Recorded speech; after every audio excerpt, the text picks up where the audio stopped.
Men and women are different, of course, biologically, and even when it comes to the matters of grief, they get to process grief in a different way.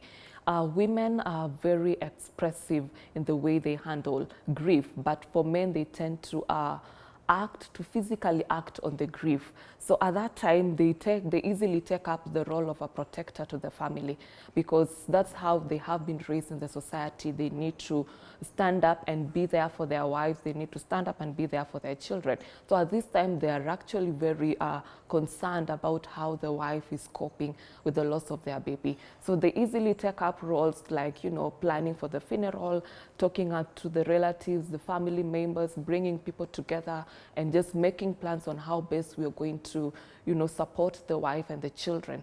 So they are not able to express their emotions, but sometimes over time, when they get to hang out with their fellow men, friends, maybe for sporting events, for a glass of beer and all that, that's through that kind of bonding, they're able to let out those difficult emotions that they're dealing with.